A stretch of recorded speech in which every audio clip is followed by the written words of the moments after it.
have a really lovely programme coming up this afternoon over the next 2 hours with a short break in the middle. Papers are going to be about 10 minutes again, and I'll try and do my best to keep everybody on time. But let's get started with our first speakers. That's Catherine Patton, who is an assistant professor at the University of Toronto, and Leslie Howes, who is an archaeologist for the Inuit Heritage Trust and also a research associate at the University of Toronto as well. And they're going to be delivering their paper, which is titled Taking It Personally, Undergraduate Teaching in Archaeology Today. So over to you, Catherine and Leslie. Thanks. I'll just share my screen here. Yes, so my name is Catherine Patton. I'm coming to you from Toronto, which is the homeland of the Wendat, the Seneca, and the Mississaugas of the Credit River. And Leslie, my co-author, is coming to you from Perth, near Ottawa, Ontario, which is on the unceded Algonquin territory.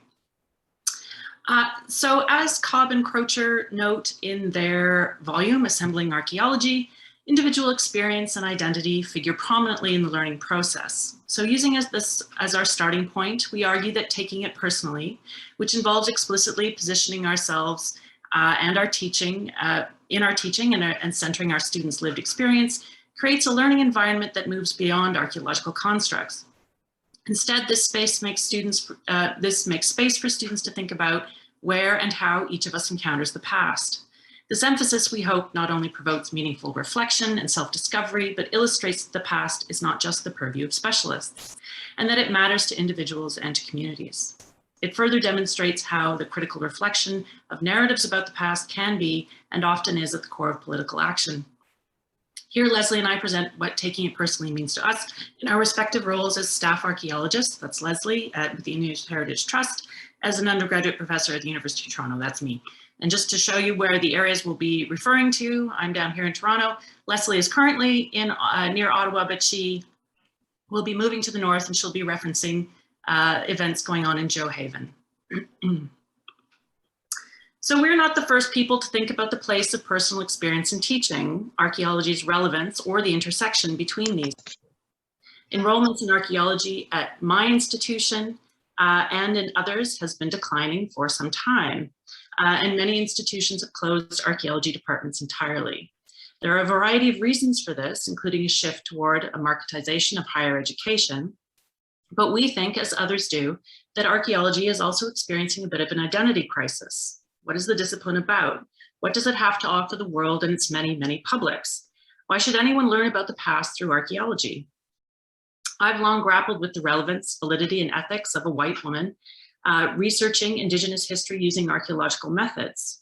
I had for some time, however, been satisfied with the idea that teaching archaeology matters because the past informs the present, or that it shows a diversity of human experience, which I think it does, and I think that is important, or that it's just plain interesting. I still see the importance of letting a largely non-Indigenous audience know about the rich, complex histories of Indigenous peoples, lifeways that have unfolded and continue to unfold on the same lands where my largely non-Indigenous students live. Most are unaware of this history, but critically, many have absorbed simplistic colonial notions about Indigenous societies, past and present. I think bringing these students to a place of being open to learning about Indigenous histories and heritage, or for that matter, being able to critically evaluate public narratives, requires getting them to reflect on how their own identities are shaped by particular and often very personal historical narratives. So I co-teach, this is a slide showing you the University of Toronto at the top, some examples of public heritage that my students regularly encounter, and an example of another university in Toronto, Ryerson, which is actually changing its name due to public outcry. So I'm going to talk about these things in just a moment. I co-teach introductory archaeology at the University of Toronto through 2 classes. One is a course that just focuses on archaeology. It has about 100 to 150 students. The other class has over 1,000 students and introduces them to anthropology with a 6-week section in archaeology that I teach. The importance of personal experience is, I think, critical in these very large classes. Most students in these courses will not become archaeologists. All of them, however, will encounter the past and cultural heritage in a variety of ways as they move through the world. At times, these encounters may go unnoticed, but at other times in their daily lives or as part of the work that they do, they may be confronted with an historical narrative that maybe doesn't quite sit right, or find themselves embroiled with others in debate or contestation around places that have meaning for some but not for others. So for this reason, in both courses, the politics, contestation, and ethical questions of archaeology are woven throughout the curriculum. I still do teach archaeological concepts, but we also do things like talk about family heirlooms and why they are important to us. We examine why monuments to quote unquote great men are falling, and why the names of buildings, squares, and institutions can be alienating and offensive for many. I want my students to come away from these introductory classes with a deepening understanding that heritage and the past is central to individual and group identity, that public heritage generally narrates the history and cultures of those with power, and why public spaces become a focus of protest. And I've noticed that the engagement has really increased dramatically when I've sort of taken this approach. And this is just one example of many I'll give before I hand it over to Leslie. Last year, even in this very large class, I had several Persian students or students of Persian heritage share their experience with how the current regime in Iran tightly controls historical narratives and heritage in a way that removes particular peoples and their past from public spaces and school curricula. So Leslie, I'll hand it over to you.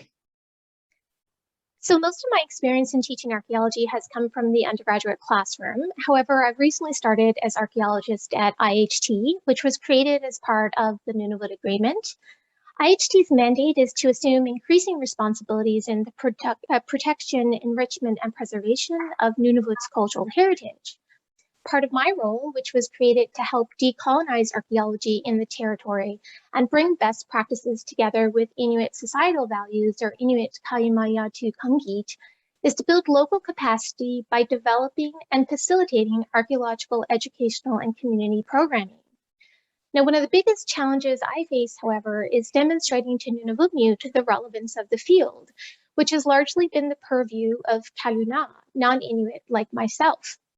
While community archaeology projects are increasing and Inuit involvement is required to obtain an archaeological permit, the unequal power dynamics between archaeologists and community persists.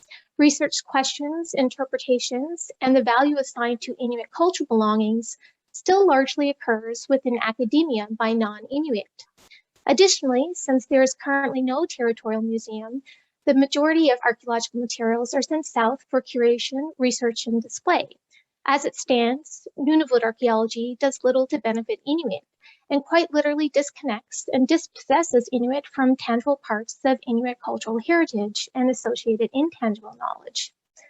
This, as well as archaeology's tendency to perpetuate knowledge hierarchies by situating the discipline as an objective inquiry and often only superficial inclusion of Inuit knowledge, does not make for an inviting area of study for Inuit.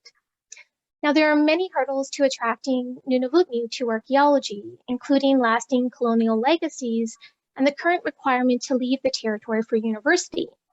However, taking it personally, as Catherine has described for her undergraduate classroom, provides a way to center Inuit lived experience in narratives of Nunavut's deep past, from which it is too often missing. In this context, taking it personally involves frank discussions about the limitations of archaeological data and its use as a tool of colonization. Through encouraging critical reflection of the discipline, I hope to shift the power structure and provide space to look at the role of the past today, how we make meaning of the past, and the power of public narratives.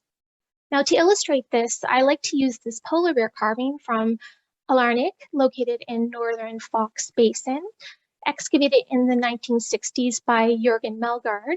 The carving dates to around 2,000 years ago and was made by Tunit, who are known as Dorset to archaeologists. The carving has become synonymous with Dorset, appearing in many publications and commonly referred to as the flying bear, reflecting the archaeological interpretation that its function was ceremonial. However, more recent research on Tunit polar bear carvings, which notably was co-authored by Greenlandic archaeologist Tamari Kleist, has looked at how these carvings' distinctive forms more likely reflect the common motions made by bears such as swimming, hunting, or sleeping. Importantly, Igloolikmut, in particular George Culot, has a very personal connection to this flying bear carving. His father was Melgart's guide, and Crillot was born nearby within the same hour the bear was found. However, he's not seen it for some time, and this important part of Crillot's heritage is currently on display at the Canadian History Museum in Ottawa, where the official narrative is archaeological. To bring taking it personally approach to IHT's archaeological programming, I've been starting with activities looking at how and when we encounter heritage, beginning with participants thinking about a personal item that represents their own past and discussing why they chose it, why it's important to them. Extending this common activity to demonstrate the importance of Inuit knowledge and Inuit telling Inuit histories, participants are then asked to reflect on how archaeologists might interpret them and what might be missed. By highlighting the memories and narratives attached to an item, which are not recovered in archaeological inquiry, the activity reasserts personal connection, repositioning archaeology from the quote-unquote authority on Inuit past to one way of interacting with the past, or a way to fill in the story.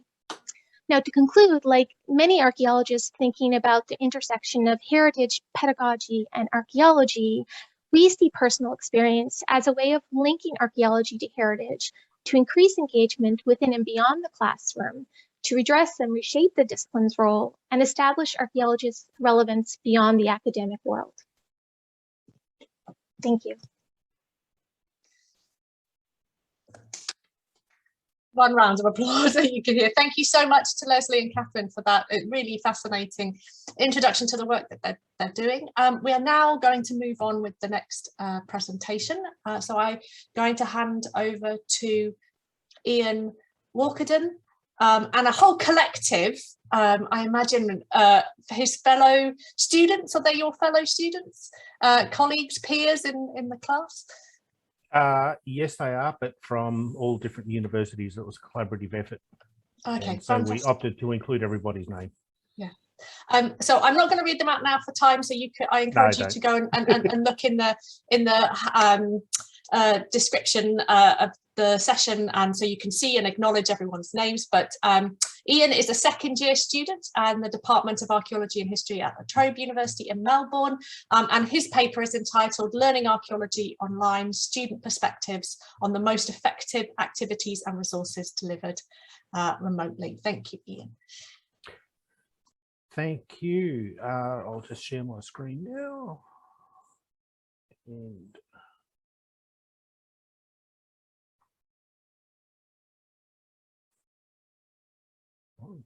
hopefully that's there. Well, thank you. I'd first like to acknowledge that all the land here in Australia is unceded Aboriginal land, and I'm presenting from where I live here on Wurundjeri country. Now, to better understand what the most effective activities in teaching archaeology are in an online format from a student's perspective, a research team of students from several universities around Australia was formed. This team then created a survey to harvest information from students who had studied at least one archaeology subject in 2020 that had either transitioned to or had commenced online due to COVID-19 restrictions. This survey was then circulated via university email lists and Archaeology Society social media at as many universities as we could get. Survey was open during October and November of 2020, and due to a delay in ethics approval, we probably missed the end of semester, so most didn't check their emails, but we ended up with 44 responses. And this is a breakdown of those responses.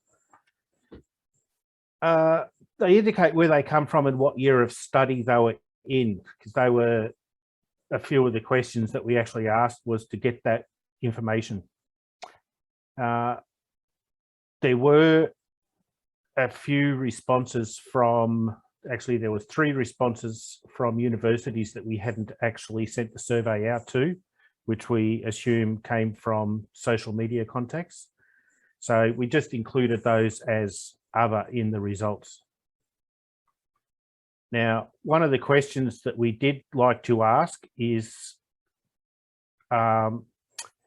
what their personal engagement with online learning was like. Now, for all the responses, we noted that there was no discernible trend across the universities in responses to the question about personal engagement with online courses. However, we were interested to note that a trend did appear in the responses by different year levels. We noted a drop-off in the engagement for second-year students, but third-year students and later seemed to improve again, and we concluded that this was not due to the sample size. It was suggested that first-year students had a higher level of engagement because of the excitement of higher education was still fresh in their minds, and I'll say that personally, that was my reason for being engaged as well as I was. Second year students, having experienced a year of face-to-face learning, were not enthused by online learning and thus scored their engagement accordingly low. We then surmised that the third years and later, now being senior students, were more accepting of different styles of learning and were thus better engaged. Another thing we wanted to find out about was whether they had done group work online. And our findings show that most students thought that a major advantage of online group work was accessibility to their fellow students using online conferencing software, whichever they chose to use. Alternatively, concerns regarding online group work were about poor communication and participation, specifically the difficulty of managing equal division of work amongst all group members, as students worry that non-participants will benefit from the efforts of active participants that tend to take on most of the workload. And we found a study done by Deakin University here in Australia back in 2005, which echoed those results as we found them. We also asked them to rate their satisfaction before and after switching to online learning. And the students were highly satisfied with pre-recorded lectures, Zoom presentations and workshops that didn't contain any practical elements. Some responders actually noting travel savings of up to 2 hours each way. Online tools such as Zoom and access to online text made the transition to online learning a lot easier. Some of the positive feedback we got, because we did ask for feedback of positive and negative. So the positive responses received about online learning varied greatly. However, the one that stood out was that being able to view lectures or review lectures in their own time was important to these students online. And another popular response was the time and money saved by not having to commute, and that this time could be better served studying or reviewing. The negative feedback also varied. However, it's also pointed out that while they were generally okay with some practical subjects, they did not convert well to online, as 2D images lacked the depth, the scale, and the tangibility. The students generally said that they felt these were extremely important, especially when they were starting out. The hands-on experience was overwhelmingly stated by all year levels as being extremely important for an archaeology student. Opinions were that these sensory experiences simply don't exist in the two-dimensional world and therefore translate poorly to online learning. So in summary, most students were happy with the live streamed, recorded or pre-recorded lectures. Most students still wanted practical lessons to be face-to-face. Group tasks were preferred to be face-to-face for the social interaction, if nothing else. And no one student indicated they wanted their degree to be delivered fully online. So the broader implications of our study, I've only put a few here on the point, but the research team did conclude that some aspects of learning archaeology online do work, and with the right structure, work well. The majority of students were satisfied with the transition made by the lecturers and the tutors. The live streamed lectures have the advantage of allowing students to participate from home. Learning archaeology online is not just about the technology, it is much deeper than that. The recording or pre-recorded lectures have the added advantage of allowing the students to view the lectures at a time that better suited them, as well as being able to review the lectures later, particularly with exams or essays and whatnot. Any class that included a practical element was better conducted face-to-face, and group tasks seemed to be the one task that no one seemed to like, either face-to-face or online. So in conclusion, the most effective activities delivered remotely are those that do not contain practical elements. Students still want to touch and hold objects, and students still want to experience fieldwork. Wholly online degrees have existed for some time and do work. Archaeology, it has been concluded here, may not be one of those degrees. It still requires hand-on-hand learning. So there are a few people here that we would like to thank who helped with our presentation. Tim McLean and Dr. Keir Strickland from La Trobe Uni, who provided the images. Also, Sven, who I believe is presenting a little later, from University of Western Australia, for his assistance with getting ethics approval for our study over there. And last but not least, I don't think she's here today, but Rebecca Kerpiel, who was the driving force and our mentor during this process. Thank you. And I'll stop there. Hope that wasn't too long. Thank you very much, Ian. No, that was perfectly to time, and really interesting to have that student perspective of the online learning environment. As I said before, you can post any chats, any questions that you have for Ian or any comments in the chat, and we'll hope to come back to them in the discussion period. But time is against us, so we will move on to our next paper, which I'm happy to say is Megan Dennis, who is a postdoctoral researcher at the Alexandria Archive Institute, joined with her colleague Paulina Preistupa. If I've said that horribly wrong, you can correct me, who is a postdoctoral researcher at the same institute and also at the University of New Mexico as well, and their paper is hidden under the chat. Their paper is titled Digital Data Literacy in Archaeology. So over to you, Megan and Paulina. Hi, I'm Paulina, and I'm speaking to you from the land of the Pueblos of New Mexico, the Apache, Navajo, and other nations who have been stewards of this place and its waters since time immemorial, and who deserve to have this place returned to their stewardship. I'm Megan, and though I currently do not live on land that rightfully belongs to Indigenous peoples, I do live in a country that defined and embodied colonialism. Today, I'd like to acknowledge the role that colonial powers and the nascent field of archaeology played in creating systems of oppression and theft against Indigenous peoples and peoples around the world. We're, of course, the two postdoctoral researchers at the Alexandria Archive Institute that make up the new Data Literacy Program. Funded by the Mellon and a National Endowment for the Humanities Challenge Grant, our program is developing a new branch of the AAI that aims to improve digital data literacy in archaeology. To do this, the program centers on the development of archaeological data stories to cultivate these skills. We'll share how we've defined these stories in this talk, and more generally want to discuss what it means to be data literate in archaeology. While we often think of literacy as the ability to read and write, since the 1950s, literacy has expanded to mean a lot more than just those abilities.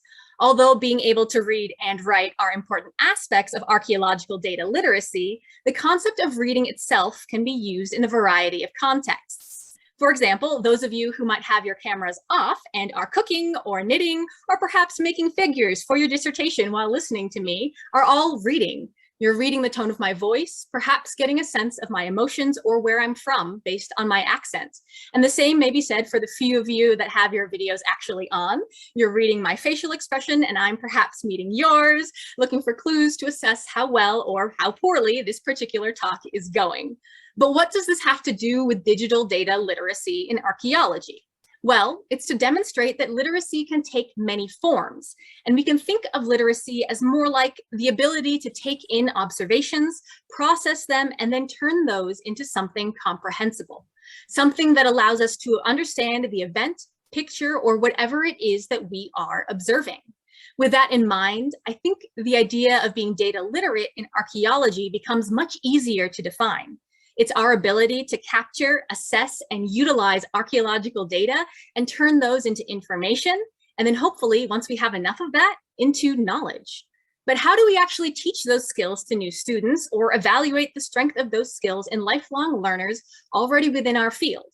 Well, Megan and I utilize what is called an evaluation preparation plan for our data stories. We'll talk more about that in a few minutes and summarize at the end what some of our findings are based on our first story. But wait, what is a data story? We typically understand what data and stories are separately, but when we combine the two together, a lot of things can happen. Our published peer-reviewed articles, data stories, our site reports, and as those questions might start to spiral, as they did for me, we may come across the worst possible question. What even is a story? Well, when we consider this outside of archaeology or data, typically a story is the recollection of an event done with a particular purpose. It might start and end, hopefully. Sometimes it'll have 3 parts and sometimes it will have 4, but it gives a narrative or a meaning to a particular set of events or observations. But if all stories require observations, then is every story a data story? And that will probably depend if you're a lumper or a splitter, but for us, no, not every story is a data story. Data are not all data. Data are observations taken in a standardized way, so not all observations are data, and we're focusing specifically on archaeological data literacy. Therefore, our data stories take cues from archaeological data in order to create narratives. But how do we actually do that? How do we actually decide what story to tell about the belongings that we've recovered from the archaeological record? And shout out, of course, to Keisha Supernant for introducing me to that amazing human recentering vocabulary change from artifacts to human belongings. For our first data story, we wanted to think about how to teach the skills that light the way to being digital data literate in archaeology. We can think about these skills like learning the alphabet. They're the underlying requirements that allow us to develop an understanding of data as a cohesive whole. We decided that the best way to do that would be to write tutorials. And in our first one, we only assumed that people could read, write, and type in English, that they had some familiarity with using a computer and the internet, and had access to those technologies. But beyond that, we assumed that they had very little familiarity with digital data or archaeology. So as Paulina mentioned, we had a set of assumptions we used in our design process about our users, which came out of our own experiences of teaching and conversations with other educators who taught the sort of courses that might utilize our theorized outputs. One of the things that we had to consider when designing our tutorials for those particular users, and something we baked in from the beginning, was how we were going to evaluate effectiveness and how we were going to measure success. So we view those as 2 different things, effectiveness and success. So I'm going to talk a bit about what each means and how we measure them. Effectiveness for us is defined as an output that teaches the digital data literacy skills we're targeting while being ethical, data-driven, and engaging. So to determine if we're being effective, we have to have a plan to test for those 3 things. Testing for these goals can be accomplished with closed and open tests and focus groups. Success for us is defined as an output that meets the full standard of effectiveness and is utilized by educators in a way that is appropriate for their cohort while providing feedback mechanisms for students and educators to be self-reflective on their learning and teaching. So to determine if we're being successful with our project, we have to move beyond if the tutorials are effective to test appropriateness and criticality. This requires classroom testing. The thing is most digital literacy resources aren't tested for our standard of effectiveness. They're tested for if they technically are correct in their steps or walkthroughs, and that's considered effective, and then they're deemed successful if they work. But there's no larger plan to evaluate them as ethical, data-driven, or engaging. And I'm guessing that some of you are nodding behind your screens right now, as we simply don't do enough evaluative work on digital pedagogy. But we are a couple of clever little ducklings, and so we built an evaluation preparation plan tailored to our project, and we felt very good about ourselves until part of it didn't work. So our EPP is built to accommodate that our project is based on an iterative design approach. This means that we build and test and modify and test and change and test, and yeah. We run 5 steps for each test or evaluation event. First, we define our evaluation objectives. This includes determining the purpose of the evaluatory event, hypothesis we want to test, and how these things tie into the current state of the prototype. Second, we select participants. This includes determining how many participants we need for a solid sample, and if there are limiting factors that we want to consider in participant selection. Third, we determine the best data capture methods for this particular evaluation event. Each method needs to be mapped to an activity and an analytical approach. Each capture method should be selected with an aim to be transparent to the user, unintrusive in execution, and maximized for data collection. Fourth, we run an internal pilot of the entire test with the extended AAI and Open Context team.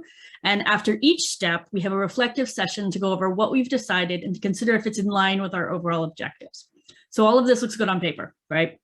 We take into account those three things we want to make sure we're testing for and make sure that our evaluation plan meets the standard of effectiveness. Is our approach ethical? Is our approach data-driven? And is our approach engaging?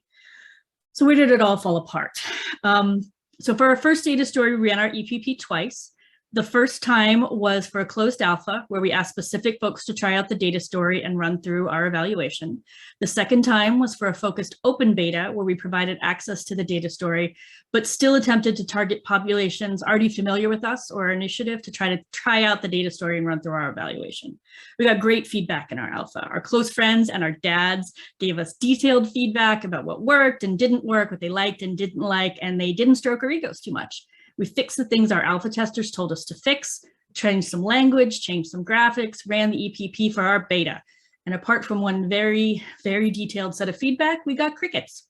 We could see that folks were starting the evaluation. We could see they were doing parts of it and then pausing it and never coming back. Suddenly our very iterative process stopped because we didn't have that crucial thing we needed to make data-driven decisions, feedback. So I taught secondary school for nearly a decade, and the worst feeling in the world, the absolute worst, is when you teach a lesson during the first period of the day and it absolutely fails, and you're then looking at the rest of your day saying, how am I going to fix this so that 7 periods of classes of 14-year-olds don't get a failed lesson? So moving forward, we changed our EPP. We still have a closed alpha for general usability, and we'll still have an open beta, but what we test in the beta will be more focused, and it will occur alongside, cross fingers, a classroom-based test where a cohort of real undergraduates will try out the data story and will have the option to feedback. Will be available for the educators involved to provide additional support and to help out if things don't work. We really appreciate the opportunity to speak with you all today, and we welcome your thoughts, suggestions, any data sets you want to see highlighted or skills you'd like to see integrated into these data stories. And thank you so much for your time. Thank you very much to both of you for what sounds to my non-digital literate brain, some really intensive work, and it's nice to hear about that iterative process. Okay, so I'm sure there are going to be loads of questions for that when we come to the discussion, but moving on to the next presentation now. We are joined by Amy Atkins, who is the Early Careers Lead at the Museum of London Archaeology, and then Claudia Tomasino, who is the Field Training Officer for the Museum of London Archaeology. And their paper is entitled Mola Early Career Archaeologist Programme, Techniques for Professional Training. Over to you. Hi everyone, so I'm going to share my screen. Hopefully it will all be okay. Is everyone seeing that okay? Is that coming up? Yes, it is. Yes, okay, good. So yeah, Claudia and I are here today. We're presenting more of a commercial side to archaeology. So we both work for an archaeological contractor called Mola. And this year we have introduced some early career archaeologist programs, basically teaching people archaeology in a commercial workplace setting. So we wanted to come today to share some of our experiences of that and get people's thoughts and insight into it as well. So I'm going to very briefly give a quick overview of what our programs are. So we've introduced 2 programs. The first is for people who have no experience in archaeology at all. So similar to an apprentice, if anybody is familiar with those, if you have those in other parts of the world, but basically no experience or qualification, and in 6 months we train them up to have the skills and the experience needed to work as a professional field archaeologist in the UK. The other programme is for archaeology graduates or people who've got a closely related subject. So we have a geoarchaeologist and a paleontologist on the programme. And that training is a lot more tailored to their specific gaps that they might have had left over from university. So that can be completed in half the time if they can still meet all the learning outcomes. So the training programs that we have are paid. So they pay a living wage. It's on the job, so it's out on our commercial sites, as Claudia will go into, with classroom sessions as well. So we have a dedicated training team of people with years of experience working in commercial archaeology to teach them. There is a formal assessment midway for the trainees and at the end for both the trainees and graduates to formally evaluate competency against the learning outcomes. And the learning outcomes are all mapped to the National Occupational Standards for Archaeological Practice. And in terms of why we did this, there were multiple reasons. One of them is that archaeology is not a particularly diverse, or it's not a diverse profession at all. And so we wanted to widen participation and offer new non-traditional routes into this as a career. We wanted to help people secure long-term employment, particularly as we introduced it around the time of the pandemic.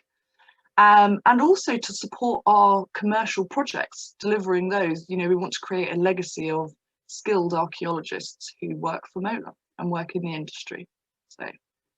So I will pass it over to Claudia to talk about how we actually went about it. Yes, so when we were thinking about putting this together, we had three main questions in mind. So what do we want to teach them? And we realized that we wanted to be apart from other training programs in commercial archaeology and not just teach them how to do things in the fieldwork, but why we do things. And this will give us more adaptable, flexible, and resilient archaeologists. The other thing we thought is, where do we want to teach them? And of course, our main resources are commercial projects, and they are a great learning environment as fieldwork, but would also allow us to have some classroom sessions. And how do we teach them was the main question. We wanted to maximize the learning experience. And thinking about the people that we were catering for, we thought they would have previous life experiences that we might use. So for this, if you can change the slide, we thought about the principles of andragogy, in which we're teaching adults mainly that they need to be, according to Knowles, there are 4 principles to andragogy. Adults need to be involved in their own learning journey. They need to think about their evaluation and how they're doing. The second principle is adults learners' experience need to be incorporated and their mistakes incorporated into their learning program and process. Then the third one is the relevance and the impact of what they're learning to their lives. It's not just about being employed, it's about what archaeology can do in society. And the fourth thing is to give them training that is problem-centered. So about teaching them the real results immediately. So thinking about these 4 principles, we thought about 3 main techniques. We want to promote self-awareness in our training program. We want to use their previous experience to create a dialogue on how to solve the issues in a systematic way. So for this, we put different techniques. We show them immediate results. We give them a very concise introductory time in which we give them exercises in which they can see how their knowledge is actually applied. We also want them to reflect in their own learning process. We include CPD and but also about feedback from them about how the program is doing. And we want them to explore the subjectivity of archaeology since the start. So we encourage group discussions and to think about their own learning experience prior to what we have. And this way, they start to understand the different ways that they think, and then they interpret the archaeology and how they can solve these issues. And they can think about how their previous experiences might come into hand. We have people that come from theater, we have people that come from engineering. So all of these different ways of seeing the problems and how they are resolved has really, really been impactful. The second technique that we are thinking, we are applying is promoting self-discovery. We want to provide them with the tools to take responsibility for their own decisions and actions and to find their place in the archaeological process. So obviously fieldwork is the most self-discovery tool of them all. But we also give them activities to encourage their curiosity. We give them reading lists. We allow them to have self-directed time, exercises, do their own research, so they can actually spark their curiosity on different things in archaeology. And we also want them to see archaeology as a process that has many parts. So that has a purpose and value in the modern society. So we give them all the knowledge that they need from pre-ex, post-ex, and we show them how the knowledge interconnects to each other, how different stages of the archaeological process speak to the next one. And we also want them to understand the purpose of it. So we encourage them to write blogs, community outreach, and things like that. And the last technique is democratizing the knowledge. So we want to give them tools to engage with different archaeological knowledge. So again, we link the how to the why, and we demonstrate how their contribution and their fieldwork actually contributes to the end result of the reports. We want to expose them to supplementary knowledge that would not be commonly available for fieldwork. So we take them to processing, we encourage them to do metal detecting, GPS surveying, and also we want them to see all this knowledge as a set of skills that even if they don't stay as archaeologists, they can take on with them further on. Thanks, Claudia. Just to finish up then on our talk, I wanted to very briefly go through some of our interim results from actually doing this as a workplace training program. So we're still midway through all our programs, but yeah, some interim results. So we had a lot of interest in the programs. We had over 300 applications for the trainee program, 180 for the graduates. So there's a lot of appetite for it out there. So we took on 21 trainees and 24 graduates at staggered points. We've so far experienced really good retention rates.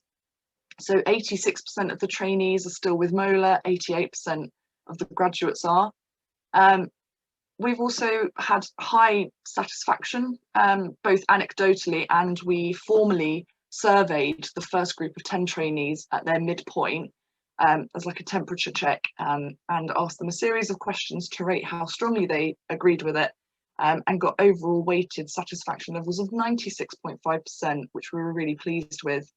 And 100% of them said that they felt the training was pitched at the right level to both inform and challenge them, which I think Claudia and I were personally really pleased with that, because it was a new way of doing things at MOLA. So we're also really pleased that we've managed to engage quite a lot of local residents who are actually affected by the commercial projects that we're working on. So 82% of the new to sector trainees were local residents.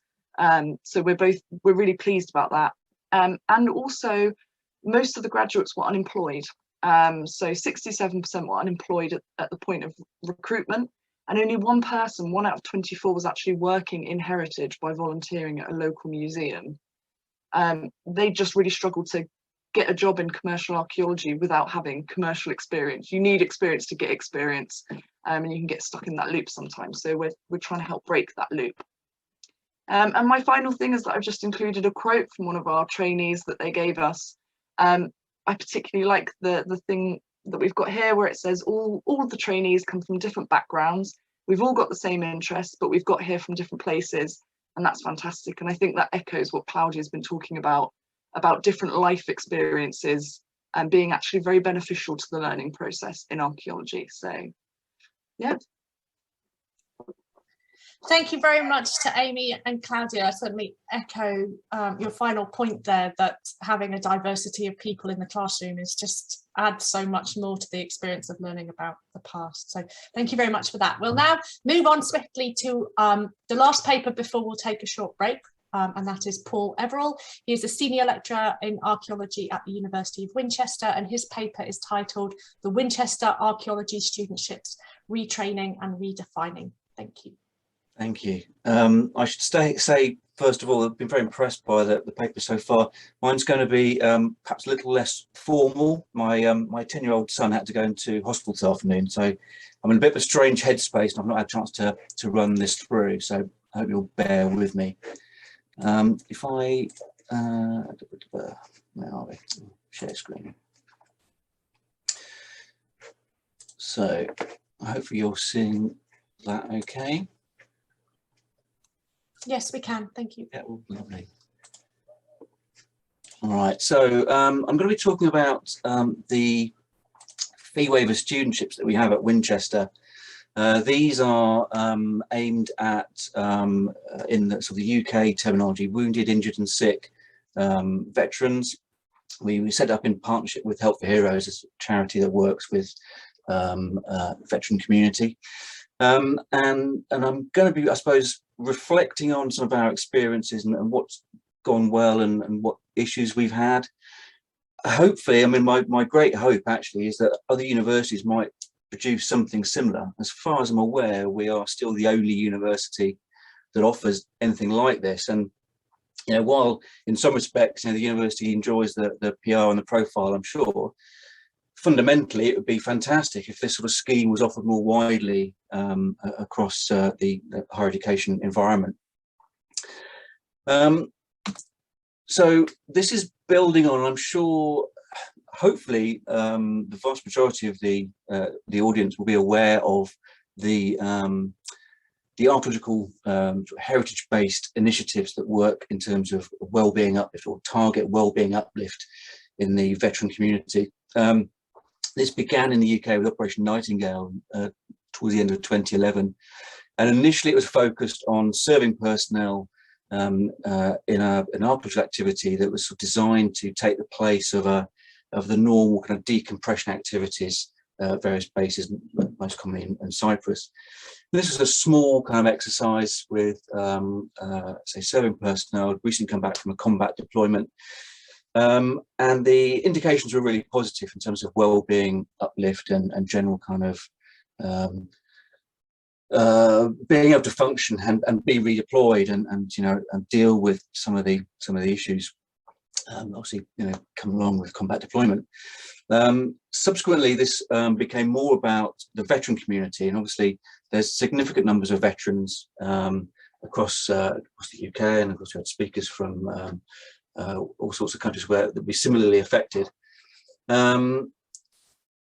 This initial kind of exercise spawned its own offspring around 2015. So you see, I'm conscious that Vicky's going to be talking after the break, but you have initiatives like Waterloo Uncovered, Breaking Ground Heritage, and the American Veterans Archaeological Recovery, which was initially badged as Operation Nightingale USA. All of these initiatives were set up by veterans who had themselves benefited from participation on Operation Nightingale field projects.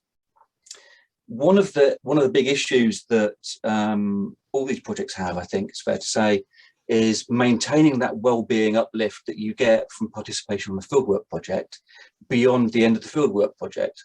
So I think the way I would characterize it, and I've never served, but I think probably many of us are familiar with that feeling of a month-long fieldwork project. For the first 3 weeks, you're adapting to the new environment, and all of your, you know, your money worries and whatever else, your real world worries are kind of parked for the first 3 weeks, and you get to that final stages of the dig, and you start thinking about, oh, I've got to go back, I've got to do this, I've got to submit my assignments, pay my rent, whatever else. Of course, if you're if you're on a fieldwork project and that is helping you achieve some kind of peace from traumatic experiences, that cliff edge at the end of the project is really, or can be really quite significant. And I know all of the initiatives mentioned here on this slide are wrestling with ways of tackling that long-term problem in terms of their participants. How do you maintain that well-being improvement that's being evidenced now increasingly on these projects? So this is where initially this came out of discussions I had with Giles Woodhouse, who was then at Help for Heroes, who's actually, as well as being a retired lieutenant colonel, was an archaeologist in a former life. He's now gone back to archaeology. And I was talking to him about, how can Winchester contribute to the work that was being undertaken? And we were thinking, giving talks to interested groups at the Tedworth House Recovery Centre, for example. And we had this kind of very aspirational idea that maybe if the university would pay for fee waiver studentships for guys that were participating on the fieldwork projects who wanted to take it that bit further, that would be a great kind of aspirational thing to bid for. And we were successful. Very pleasantly surprised. Not often you can say that about working in academia. Very pleasantly surprised by my employer's ability and willingness to support this. We at Winchester have a very strong vocational focus, so it kind of lends itself quite well to this idea of retraining veterans who were specifically targeting employment in archaeology beyond the end of the degree. And of the 3 that have graduated so far, all of them are now currently employed in commercial archaeology, which is fantastic. And I think alongside that, they've told me, anecdotally, that they no longer define themselves as veterans. I mean, you can't step away from what they've experienced, but they now define themselves as archaeologists who are, formerly served. So that feels like a very positive step in the right direction. And I think also, would like to emphasize the widening participation element of this. All of the guys, we've got 3 graduates and 2 currently with us. All of them have said at one time or another, they thought that university was going to be beyond them. It's not something they ever thought they would have an opportunity to get involved with.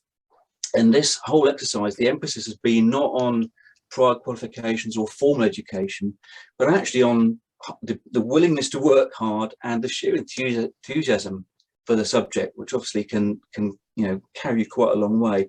All 3 guys that have graduated have come out with really good, I think all 3 came out with upper second class degrees. They've done really well.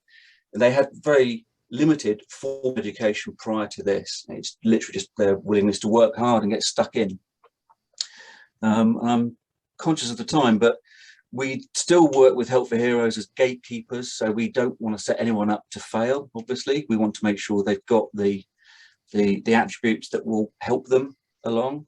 And there is a certain amount of extra work, perhaps in a kind of a tutor-tutee relationship, in terms of, to some extent, untraining some of the things that they've still hang on from the military. That a willingness to ask for help in academia is not a sign of weakness. It's it's a positive, collaborative experience. So there has been some extra work involved on all fronts, but fundamentally a really positive experience for us, for our veteran studentship guys, and for our normal route students. I think we all experience, or many of us experience, the benefit of having mature students in a cohort, what that can do to the dynamic in the classroom.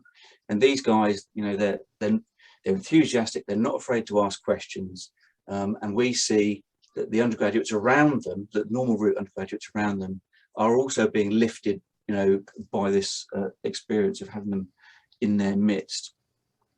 And I think that's probably my time, but just quickly, just to add, one of the things that's kind of spun off from this actually is taking veterans out to fieldwork in Georgia. So the slides here, there's British veterans, we've had obviously Georgian veterans and Ukrainian veterans, alongside UK and Georgian students, all working together, and it's been a just 100% positive experience for everyone involved, I think.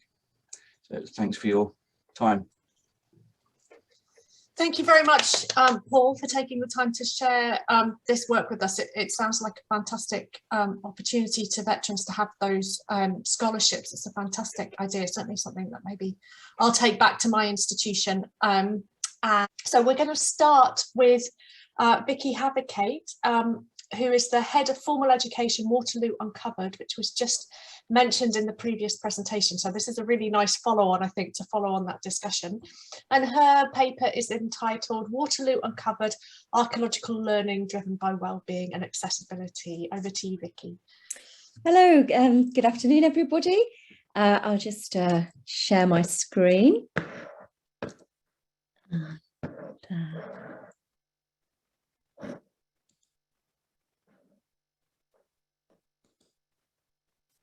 I now can't find. Where are you? Where did this work perfectly yesterday in the practice, and now I can't find it?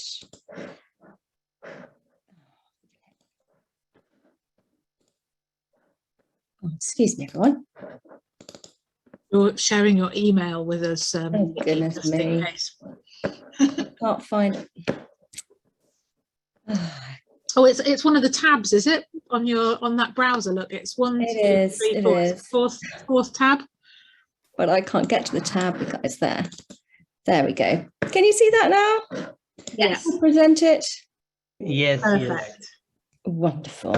I'll go back to the beginning. Okay, right, start again. So good afternoon. My name is Vicky Haverkate. I'm head of formal education at Waterloo Uncovered. And this talk does overlap rather nicely with Paul. Paul, I think, is familiar with Waterloo Uncovered. And what we provide is sort of a taster for archaeology degrees rather than a full programme, which Paul is offering. And this talk is an overview of the various teaching and learning programmes that Waterloo Uncovered offer. In short, we use Napoleon's famous last battlefield as a jumping off point and as a centrepiece of those programmes. So I want to tell you a little bit about them, focusing on one in particular, which is our Battlefields Uncovered programme, which is a university accredited course, but it's not a complete course like Paul's. It's just sort of a taster, or if you're already doing a degree, you can use the credits from it. And I want to tell you a little bit about what we do and mention some of the student reflections on the course. So who is Waterloo Uncovered? Who are Waterloo Uncovered? The charity was founded in 2015 by two friends, Mark Evans and Charlie Fournette, who'd both studied archaeology, but then both joined the army. Mark had a pretty dreadful time in Afghanistan and had left in 2010 suffering from PTSD. He at that point went back to archaeology and found it to be very therapeutic. And after discussions with Charlie, they wondered if they could do something with some other members of their regiment, the Coldstream Guards, out at Waterloo around the time of the bicentenary. And that's really where the charity has gone from strength to strength in the last 6-7 years. And it was at this point when we were planning to go out to Belgium that Mark asked me if I would like to come along, partly because I live in the Netherlands, and although that's not in the same country, Waterloo is in Belgium, it's only about an hour away on a good run, if Brussels traffic is not too dreadful. I'd also studied archaeology, particularly African archaeology, but I got quite uncomfortable with the coloniality of that, and I'd moved on to studying pedagogy. And at that point, I was working for Utrecht University, teaching global citizenship education. And when I turned up in 2015 with some of my students from Utrecht University, I was immediately struck by issues around positionality and things that Paul was mentioning, bringing these two groups of people together, the veterans and the students, and how they could learn from each other. I'll go through this quite quickly. I want to share my next slide. Yes, okay. So Waterloo Uncovered does a range of things, as well as researching the archaeology of Waterloo, which we take very seriously. We are focused very much on supporting the well-being and recovery of veteran and serving military personnel. That's that VSMP, which you'll see in my slides a few times. And we do have a commitment to education and public engagement. And teaching and learning for wellbeing and accessibility obviously touches on quite a few of those things. So it's quite close to our heart, really. So what do we do in terms of education at Waterloo Uncovered?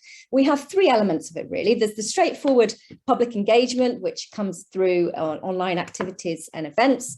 There's more informal education, which is largely through our website, including a really excellent series of lockdown lectures, which you should really check out. And then there's the formal education section, which is really about bringing the veteran serving military personnel and members of the public as well, we're open to members of the public, together with students, people who are already university students, to explore the archaeology and the narratives around conflict. What does Waterloo mean to us today? What does conflict mean to us today? What does remembrance mean? And it also helps us to educate the public or students about veterans' experiences, veterans' needs. Also helps raise issues around mental health, which we've seen over the years has been very beneficial for some of the students that we've taken on our programs as well. We've had students say to us, I dared to do this program where I wouldn't have dared to do others, because you've got that support in place. So I'm sure I don't need to convince any of you of archaeology's power as an interdisciplinary field, of its hands-on nature and its ability to engage a wide audience, particularly when you're out and about in the field. But I wanted to sort of look at what we can do when we're not excavating today, because we know that in the recent past, it's been rather difficult. We've traditionally at Waterloo Uncovered had a 2-week excavation in Belgium every year, which has been sort of at the heart of what we did.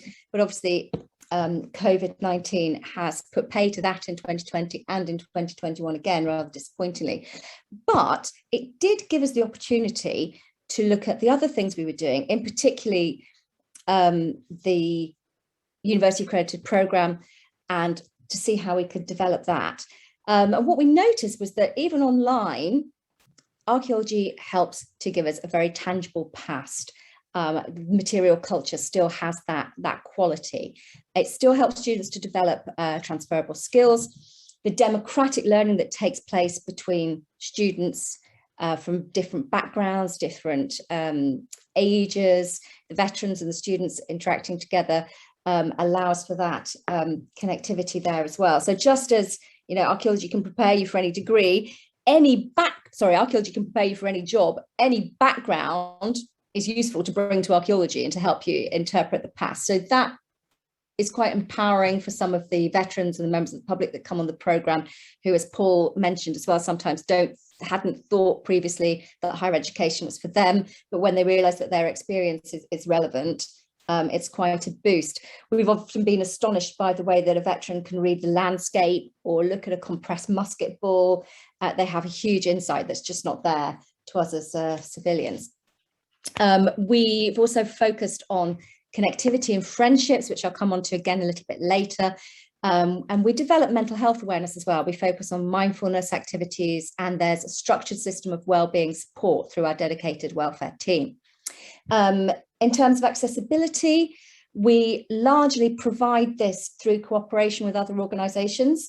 We have supported quite a number of blind veterans on our programmes in close cooperation with the Blind Veterans Association. Recently, the programme that I'm going to talk about shortly, Battlefields Uncovered, has looked closely at supporting LGBTQ+ veterans through Fighting with Pride and supporting veterans, particularly from the Commonwealth. So we have a range of programmes, not just the excavation, there's actually 8, but I've talked a little bit about the excavation programme, which is really focusing on knowledge of the Battle of Waterloo, excavation methods, perhaps reflecting on how those skills develop, mindfulness and wellbeing.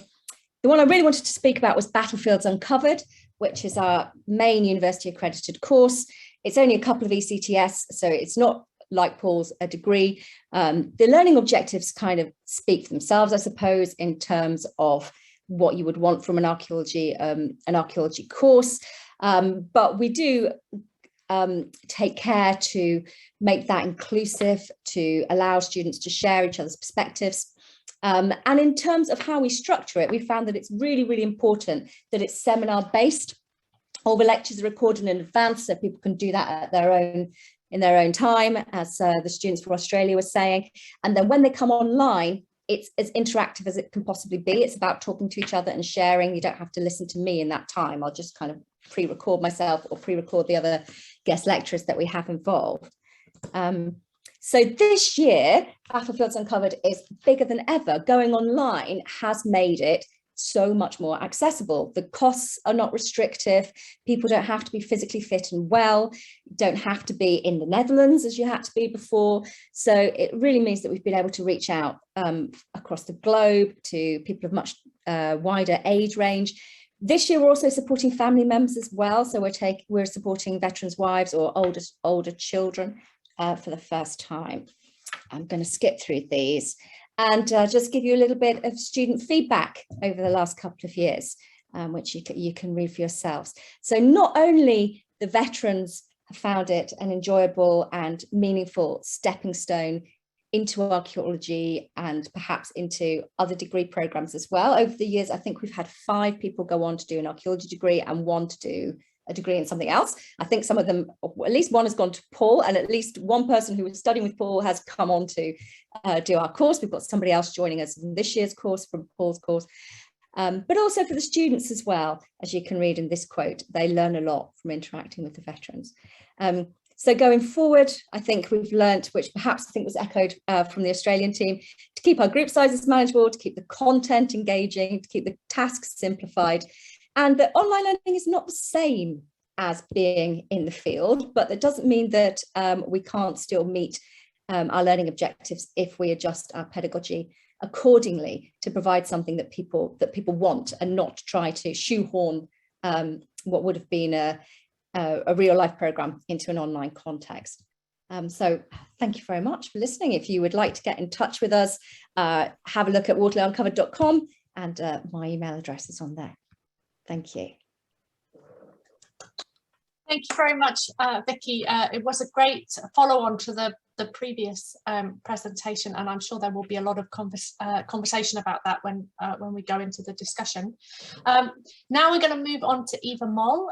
She is from the UCL Institute of Archaeology, and her presentation is titled Performing Alterity and the Ontological Turn by Slow Looking, an Object-Oriented Exercise. Thank you, Penny, and also thank you for the organizers for this great conference and the amazing, inspiring lectures that I've already seen. Also very intimidating timekeeping, so I will definitely try my best to do that. So starting now.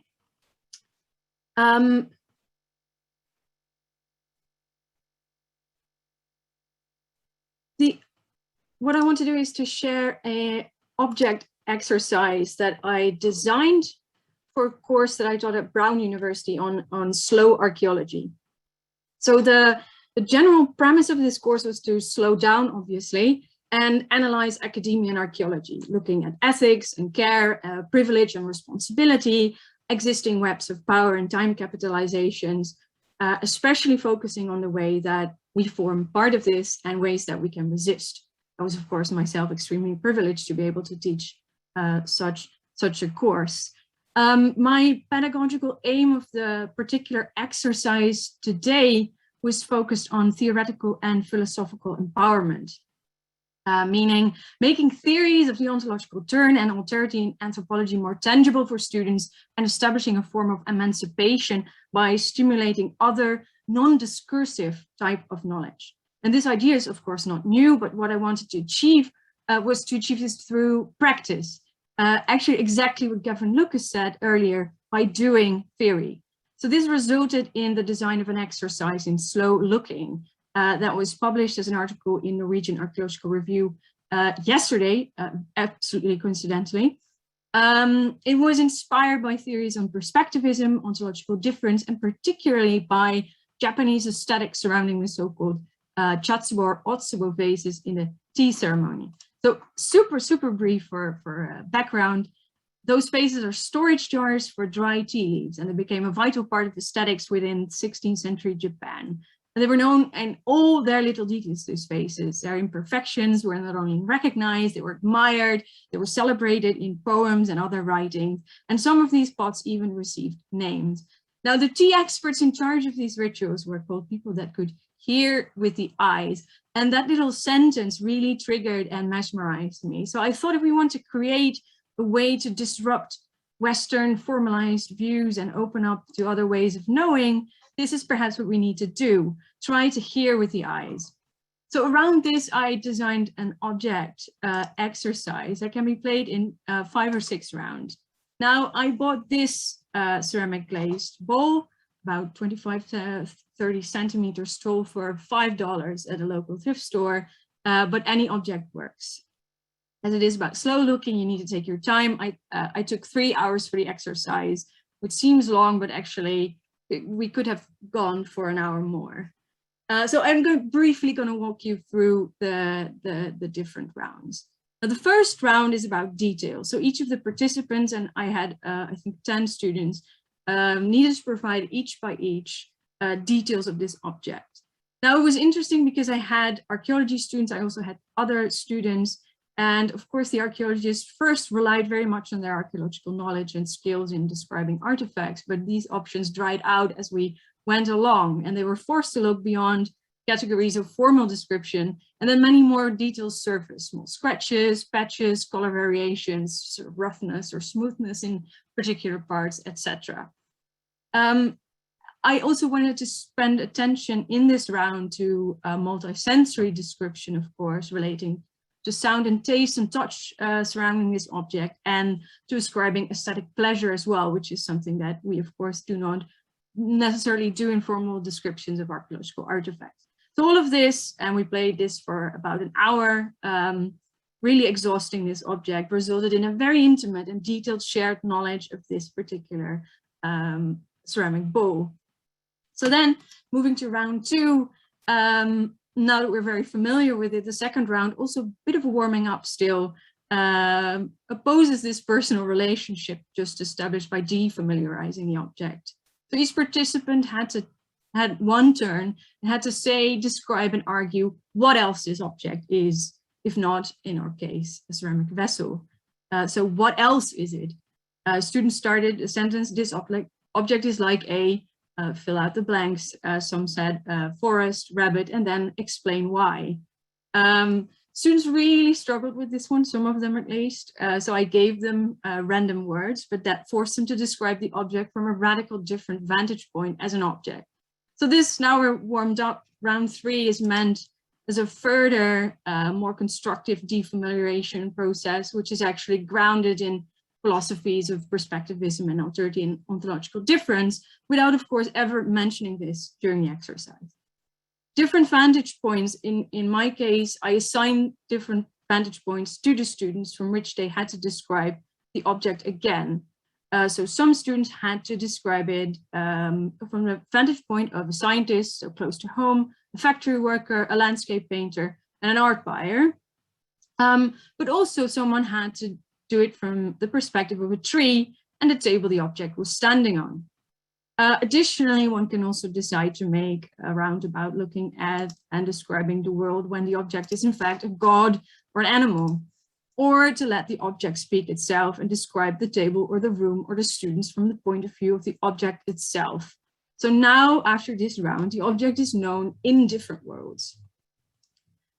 So round 4 is actually meant to bring the object back to our own human corporal world and understanding. In 2-3 rounds, all the participants had to ascribe body parts to the object.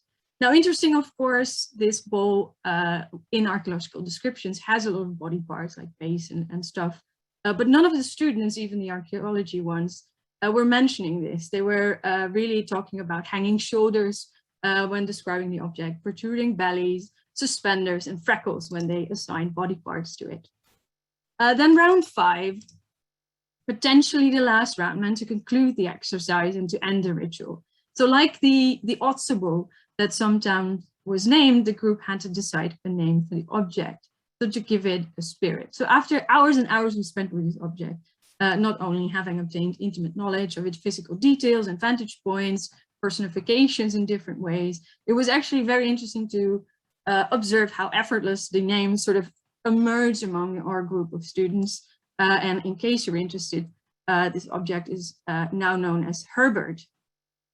Then basically it's done. There is another optional round, which I did and actually also quite enjoyed, also inspired by the artistic production that emerged around the Japanese storage jars, is to together write a poem about the event and the object, sort of memorizing it. So that's the sort of very brief basic steps to go through this. Important is that, of course, you need to feed it back into the theory it relates to, but not doing that while you're doing the exercise. As a conclusion, I very briefly want to go through some of the learning outcomes. Of course, it's a confrontation and we learn about the biases and limitations of our own perception, especially about classification, Western bias, privilege of sight over other senses and those kind of things. But what's perhaps more important is that it's opening up broader possibilities of post-human understanding emerged from performance. Of course, this exercise does not replicate any real-world experience. It also does not represent a different ontology or create it, but the environment it produces during the exercise or the game produces clear awareness of our limitations. And I do think opening up possibilities to other realities and worlds in which, as we know from research dealing with perspectivism and alterity, the whole idea of interpreting itself can be different. Which leads to my third point, is that it's very hard and self-contradictory, I think, even to try to communicate theory like perspectivism or ontological turn through academic writing, as it requires a language that's fully immersed in Western epistemology. And creating non-discursive knowledge can be an improvement for anyone who wants to engage with the ontological turn, perhaps. By performing alterity and practicing decentering perspective, we become able not to just read, but relate to the theory on a grounded and personal level, subsequently making theory actual and creating much more confidence and joy. So what I truly enjoyed witnessing after this exercise is that nobody was intimidated by these very dense abstract writings any longer, and they all thought theory was fun. Then a few things from the ritual of playing itself, shaping a temporary realm, which has enduring effects that are interesting because of the participatory knowing that it creates. As a group, we were able to see something in a common object that nobody else ever knew or saw before. So lastly, including non-discursivity in education is a form, I think, of emancipation or philosophical empowerment, as I said before, as it draws for a more diverse and inclusive knowledge system. So it's not top-down instructed, it's created bottom-up, focusing on existing creativity and intuition of the student instead of reciting academic literature. Very last, in line with the more political aspects of slow archaeology, I think these vantage points are not just important to understand or experience form of alterity in academic sense. The exercise also tries to stimulate empathy in different ways. And in this way, it has the potential to lead to more embodied and principled thinking about the challenge of otherness in the world. And what I hope is that through inclusion of this performance and this exercise, slow looking can potentially add to what's already been going on within transformative education and social change. And I, of course, also really hope one of you here today would like to play this or incorporate this in their classes or theory classes. Everything about this exercise is in the article that can be accessed online. It's fully open access. If you do it, please let me know because I'm really curious about the results of that. Thank you very much. Thank you very much, Eva. And I popped a link to the paper in the chat, so it's there for people to Thank you so much. go away and read and do that with their own students or with their colleagues and other people and find out how that gets on. Okay, so moving on to our next paper, because I realise I've let time run away with this a little bit. So Sven Usman is next. He is right there on my screen. He is an archaeologist and director of Teaching, Learning and Student Matters, the Archaeology and Centre for Rock Art Research and Management at the University of Western Australia. And I'll hand straight over to Sven for the next presentation. Thanks very much, Penny. I should be sharing my screen now. Shout out if it's not happening. All right, so Nala Kadich Wajuk, Murtken Kadak, Nija Buja. So I acknowledge the Wajak Buja that I stand on, its unceded land, and also the indigenous and traditional peoples that might be participating in this conference. Thanks very much to all the organizers and lots of various people that have provided content for this presentation. There are also various funders. I won't mention them because they might not know exactly where their funding's been going to, but it's all for a good cause and properly audited. So moving straight on along is, I've thought this presentation is less about teaching in standard university contexts as out there, sort of working on the principle that no one sort of died wishing they'd spend another day in the office. This is about figuring out how do we not only reach ultimate goals like decolonizing and cosmopolitanizing archaeology, but how do we challenge ourselves and learn as we teach? And so to me, I've sort of conceptualized it as a kind of journey back and forth, and I'll get to that presently. So we do need to ask, I think, what is archaeology and then what is science? I'm talking about science literacy. I don't think this needs to be particularly complicated, as the two quotes there sort of show. Essentially, all humans, however you define humanity, have a body of situated knowledge, and archaeology has the advantage of understanding through things like third wave feminism that the archaeology itself is a specific assembly of specific scientific practices, but it is always socially situated. And as Meg said in her opening address, she referenced Bell Hooks's book, Teaching to Transgress. To me, that's our function. We're in a deeply uneven world. The Gini coefficient shows the conundrum whereby the world is wealthier than it's ever been, but never has the wealth been concentrated less equally or distributed less equally. So the subtitle of her book, Education as a Practice of Freedom, has a particular power and valence for people who feel that inequality, for example. And it's important in archaeology that we situate this, and I think most people know this, but it does lead to, for example, these unhelpful binaries that we have, such as in this slide over here. So on the left-hand side of the screen, you have measuring science literacy. So it's a big absolute claim. This is measuring science literacy. There's one science and there you have it. And of course, there are many sciences, and we don't want to have science as one thing and then provincialize other things by calling them ethno-science or that kind of thing. And in that diagram, you then see that the countries listed there, and they're pretty much all Northern Hemisphere countries. So you have a kind of hemispherical imbalance. Versus on the right-hand side, you have a sort of more nuanced picture of things about saying, well, you know, we do have these situated knowledges. Western science is situated on this one side, traditional knowledge or indigenous knowledge on this other side. There's a whole lot of common ground there.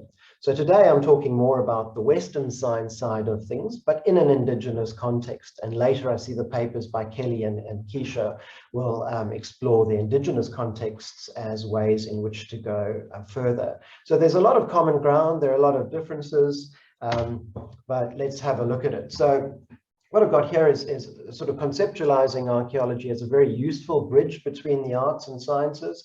Sometimes it's in a science faculty, sometimes it's an arts faculty. I suspect this is because we've stolen techniques, theory, and methods from pretty much everyone. And so we're able to speak their languages, but that's very useful for our students and the publics we serve. And then to me, it's also a journey, in that teaching and learning is something that doesn't just happen on campus. It happens when we do our field work and our research as well. And we often journey near and far to various places for it. But what is key really, as any anthropologist would tell one, is it's the second visit that counts. You come along with all sorts of great ideas and promises to a community that welcomes you, and it's really when you come back that you start demonstrating how serious you are about things. In terms of best practice, there's a lot to guide us in how we frame our knowledge exchanges. To me, mostly it's simply listening to people and seeing what is important to them, and then kind of riff off of that. So here in Australia, we have formalized programs like STEM professionals in schools. Claire has spoken earlier about Flinders' very excellent community field school, which both changes research agendas and teaches students not only in research, but also in teaching and learning. And we have the skills passport, but Mel and Georgia will talk about that at the end. The great thing about that is it's a two-way conversation. I have one of the skills passports, and for example, I have to have an Indigenous person sign off on my cultural competency, just as I have to, for example, sign off on their drone or GIS competency. So just a few slides on what I've found has worked well. Very often students, whether they're Indigenous or not, find maths, science, physics, chemistry intimidating because it doesn't have a cultural grounding or reference for them. But making stone tools, for example, you just tell people, well, you know, to make a stone tool, you have to understand fracture planes and force vectors. Archaeology adds to that physics by saying, well, sometimes the place from which the stone comes, which we can source with geochemistry, could be important, adding a social element for it. And if all that fails, well, essentially you've got a bunch of kids running around with knives or stone knives, so everyone has a lot of fun. Similarly, when we talk about paint, most of the communities I work in paint on a regular basis and make their own paint. And so I say to them, but you've already done chemistry, because any paint requires a pigment, a binder, a loader, a carrying agent, and so on. And so in Southern Africa, I use this to explain a 100,000-year-old ochre preparing kit from Blombos Cave, and up north in Australia to inform modern art production based on ancient rock art. Then they can sort of all combine. Recently, we helped date a rock painting to 17,000 years or so, one of the oldest in Australia. It's not just about the oldest, but what that demonstrates is an ongoing custodianship that group of people, in this case, Gangara people, have over that land, and a continuity of occupation, which has come under threat in very many ways. And as long as you've got tech and gadgets, people love those, and it makes it a lot easier to teach. And these are just a couple of animations of ocean level change. People were talking earlier about climate change. And I find that you know, it's very instructive to show people what land masses used to look like, and that we can find terrestrial sites underground. And then flipping it forward, for example, in this diagram, to then show, well, not only can archaeology understand the past, but we need to flip it forward to predict and model what might happen in the future. And there's a map from the National Geographic project about what, for example, Australia might look like. So, you know, advice to people would be buy property or live on a hill. And then a lot of it is when you build up relationships with people, they tell you what's important to them. And then archaeology being so diverse, you just then take that on. Why not? So one of the things we're taking on at the moment is burning. So with climate change, burning is becoming a big issue, but there's a very big gap in how burning is or isn't being used to manage cultural heritage in a positive way. And that earlier, and a lot of emotions get involved in this, and there's a whole drama and polemic very often, but we're able to provide evidence for good or for ill. So far, we've found no evidence of damaging burns. That 17,000-year-old rock painting is in a fire-prone environment, and it's still there. Not to say there's no damage, but this is a great sort of collaborative kind of project that then allows for that two-way knowledge transfer and also intergenerational knowledge transfer.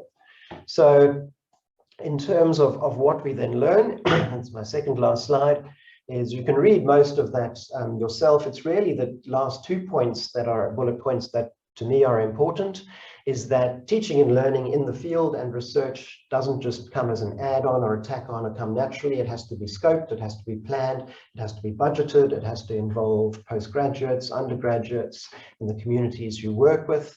And then as many Indigenous people will say, well, you've got 2 ears and 1 mouth, and be careful of the words that you use. So one auntie once told me when I said, oh, it's great working in these remote areas, she looked at me and said, this is not a remote area. This is my home.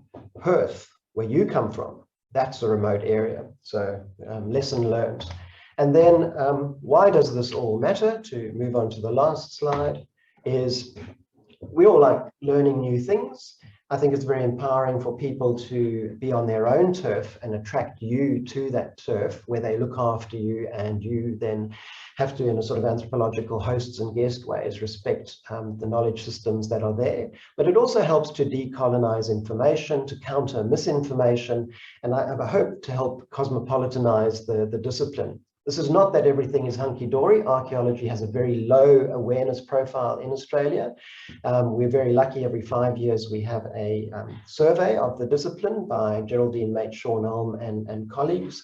And one sobering statistic, which I'll end on, for example, shows that about 2/3 of the 600 to 1,000 archaeologists in Australia identify Indigenous archaeology as their primary research area, and about 3% of archaeologists identify as Indigenous. So there's still a lot of work to do, but it's quite a lot of fun. I don't mean fun in a frivolous way, but in a way where you feel you're attacking a gap in the field and in a public consciousness and contributing to essentially, hopefully, nation building. Thank you very much. Thank you very much for that fantastic introduction and talking about some of those ideas, particularly learning and yourself alongside those ideas. Right, I'm going to move just swiftly on to our last paper before we go on to have some conversation. We're joined by 4 people from the University of Bradford in the UK. Laura Castells-Navro is a PDRA on Revealing Bradford project. We then have James King, who is a master's student, Marie Wheel, who is a PhD researcher, and Evie Sutton, who is a PhD researcher as well. And their talk is Alternative Approaches for Teaching Human Osteology to a Visually Impaired Student. Hi, I'll share my screen.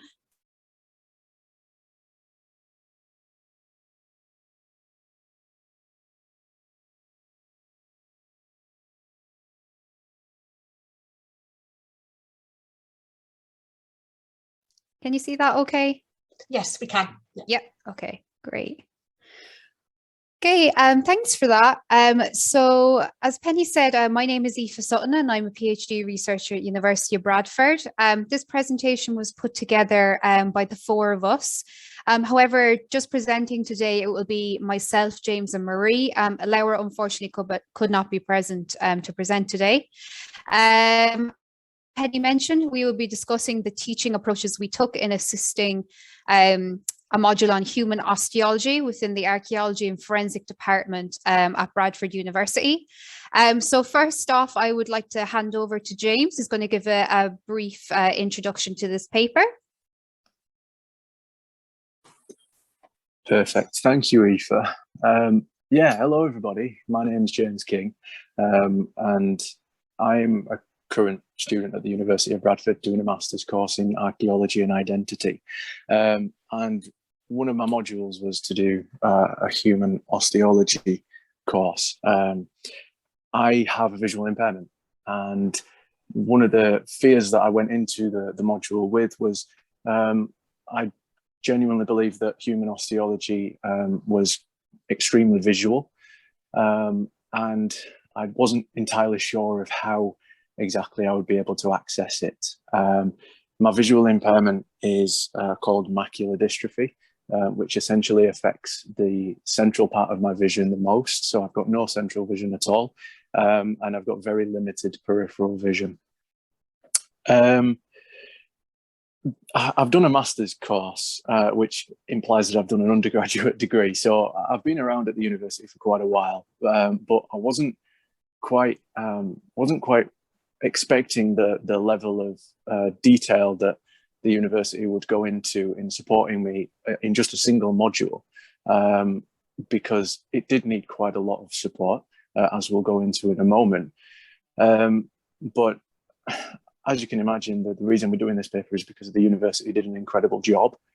So we thought that it would be quite poignant for us to point out some of the ways that the university supported me to try and help and potentially inspire others to come up with ways of supporting visually impaired students as well. So with that, I'll hand you back over to Aoife.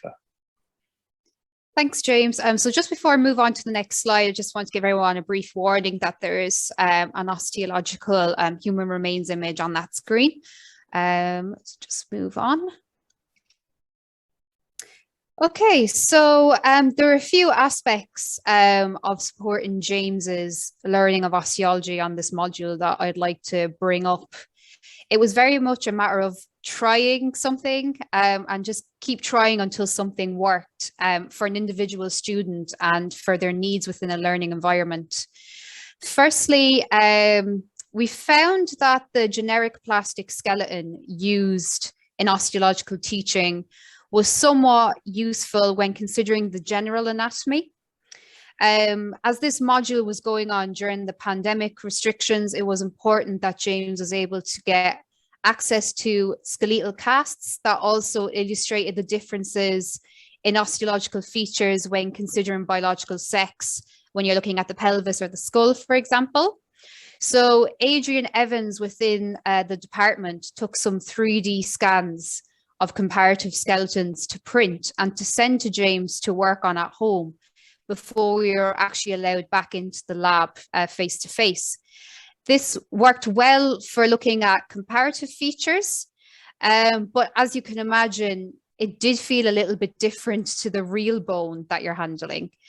James actually indicated that the plastic casts felt a little bit similar to animal bone rather than human bone, and sort of having that smooth kind of shiny feel. So there was a difference there in the texture.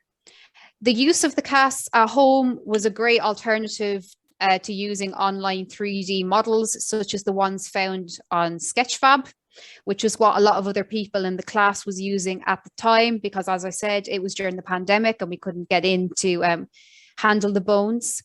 But it just wasn't detailed enough for James to see changes in quite a lot of instances. And once we got back into the lab, James could handle the real human bones again in practical classes. And we found that whilst James was handling the remains and was feeling certain features, that it worked well to describe exactly what James was feeling with his fingers. So he would, I would guide his hands over a certain thing and I describe what he was feeling. And we found that this approach alone worked well, but it was not as effective as we would have liked. But in tandem with technology, it worked extremely well. So that's where I'm going to hand you over to Marie.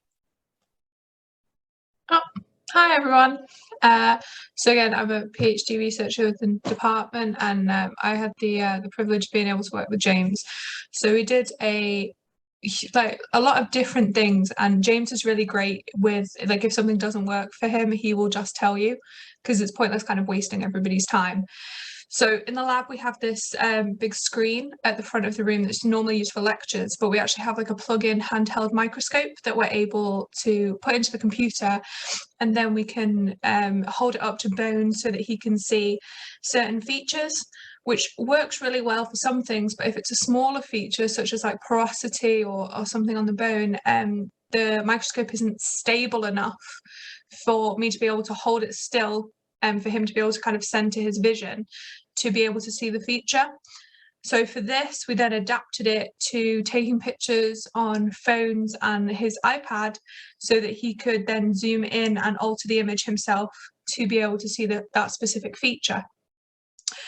When it came to aging, especially for the non-adult skeleton that was part of his skeletal report, that was something we really struggled with, because first of all, so I don't know how many of you come in contact with human remains, but the non-adult skeletons are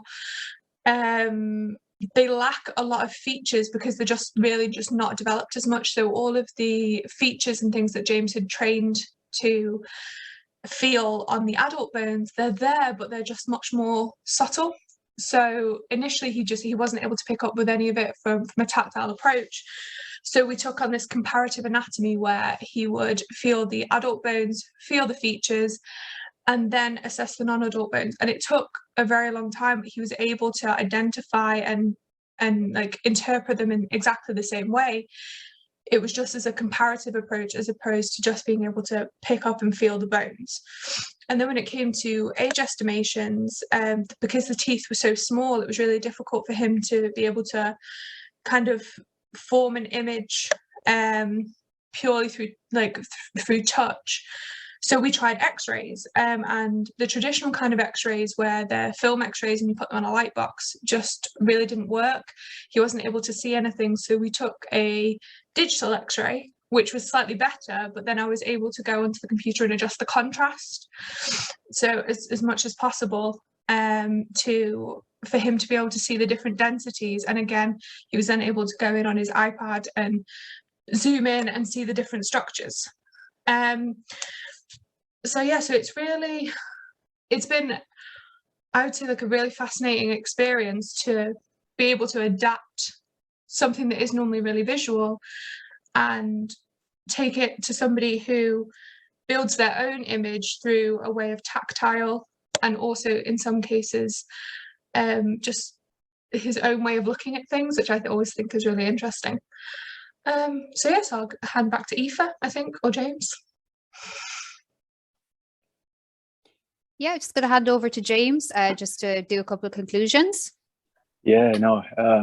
So hopefully we've shown now, we've used some of those methods to kind of help me in interpreting human osteology in a way that's accessible to me. But one of the key messages that I really wanted to put forward today was communication is key.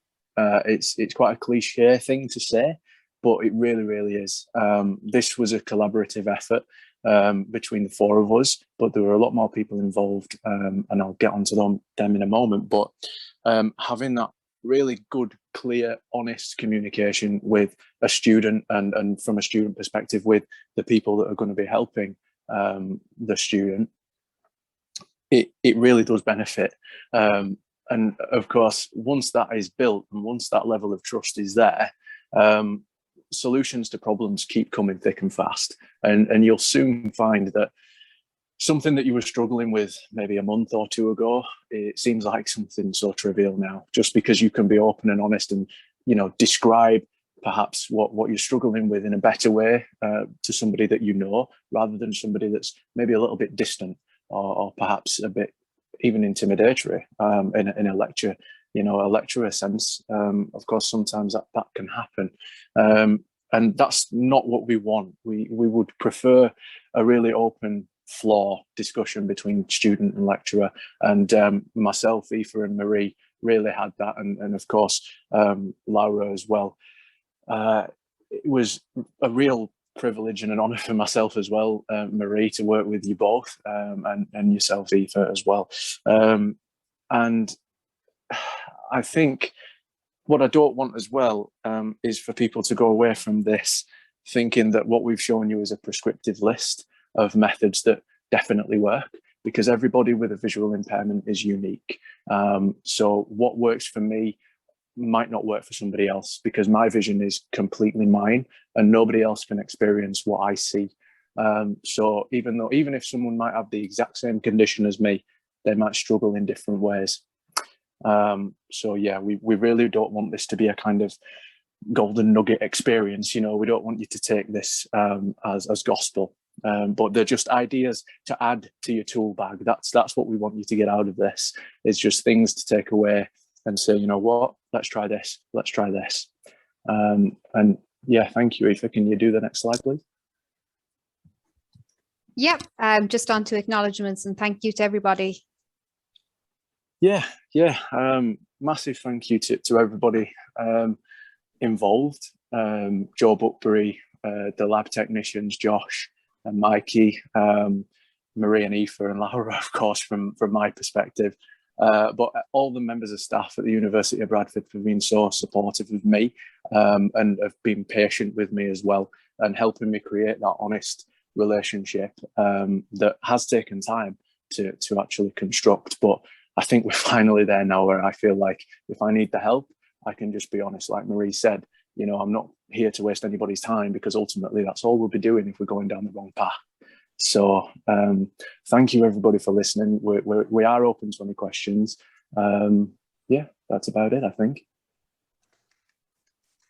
Thank you very much to the team from Bradford. That was really wonderful. And it's really nice to see an example worked through in detail in how those kinds of communication and collaboration can really have a positive impact. And I think in many ways, the theme which ties a lot of the papers in this session together is collaboration, and how different groups of people work together in different educational settings.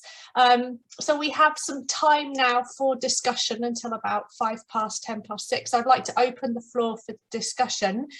People can both post in the chat or put their hands up via Zoom, perhaps not literally put your hands up in case you're not on the first screen and I can't see you, but using the function down below with the reactions button. And just to say, we'll take questions and discussion across the whole of this session. So stretching, perhaps I'll just give people a little bit of a reminder, stretching all the way back to Catherine and Leslie's really lovely paper at the beginning of the session on taking it personally, and the work they've been doing with Indigenous groups in Canada, Ian's paper on student attitudes to learning digitally, and then we had Megan and Paulina on digital literacy, the MOLA early career program, and then Winchester as well. So that was before the break. So please do feel free to raise your hand. I see Eva has her hand up, so I'll hand over to her. Oh, you're muted. Sorry. I actually have a question to the people of the last presentation, which was wonderful. And I wondered, I think especially for the people who are teaching and accommodating, I know that impairment is all about challenging and adapting. But what I noticed from working with some of my students is that there's also an amazing opportunity to learn something from a very different sensory perspective, or a different view of the world, and looking at objects. And very often these students in their diversity come up in my classes with highly original points and perspectives that I, as an able-bodied person, would never have been able to see or experience. So I wonder whether you also had this experience in your dealing with this, well, accommodation, that it's not just about impairment, of course, but also about adding something unique to teaching and learning. I guess I'll take this one because I think Aoife's left, if that's okay, James. I learned so much from James. It was crazy. Like, he made me so much of a better teacher, being able to adapt to my students' needs so much more because of it, and also just thinking about what is traditionally a really visual topic in a completely different way, and also how we can take these modified ways of teaching and actually apply them to people without a visual impairment for a more a better, more in-depth teaching experience. Because, like, to me, that's the point of being a teacher almost. It's, if we can't adapt to our students' needs, then we're not really doing a very good job. At least that's how I feel. Because if my students are not learning anything from me, then it doesn't really feel like I've done my job very well. Thank you. James, you're welcome to comment as well if you wanted to, from the student perspective. Oh yeah, no, yeah. I think, look, from my point of view, I just turn up and do my best, I guess. You know, it's really nice to hear that I've made an impact in some of the ways that I do things, and one of the reasons that we chose to do this was to try and help people that might be struggling in perhaps my same shoes. But I guess I couldn't really say what Aoife and Marie and Laura got out of teaching me, because like I said, I just turn up and try stuff, and yeah, try and get through it really. But we did find a formula that worked, and yeah, it was a real good couple of months working with Aoife and Marie, because of course they're incredible at what they do. So yeah, I'm glad that I was able to give something back at least to them, as Marie's just said. So yeah. Thanks, James. Sven has raised your hand. Yes, just as a sort of meta comment, semi-anecdotally, but a little while ago, I read a partial survey which suggested that the earth sciences in general and archaeology in particular attracted students who are differently abled cognitively and physically, more so than most other disciplines. And a colleague here, Carly Monks, has gotten together some folks, and we did a survey of commencing first year archaeology students, and this is still in preparation, but it does seem as though we're certainly higher than the university average. And part of it might be because our assessment types are quite varied. We don't tend to exam a great deal, which is a more accommodating space for a lot of people. But that said, there's still a long way to go. And you know, the simple point that James and others are making is to, you know, just say what you need, because a lot of people have their pre-prepared lesson plans and are so focused on getting through a body of content they don't always read the room literally that's in front of them. But it does seem that we are a home for people who are differently abled, and that's a good thing. Thank you. It seems to me that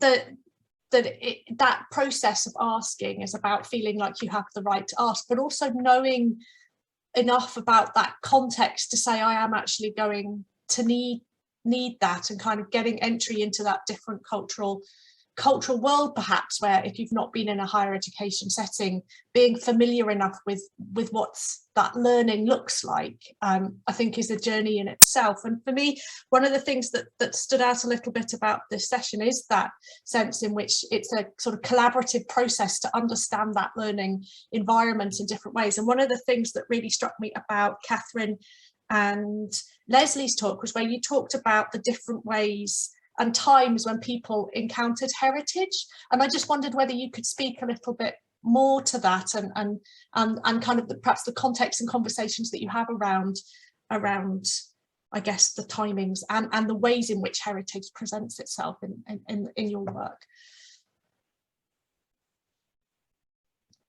Leslie, maybe do you want to start with that? I think maybe it's begins best with yours, but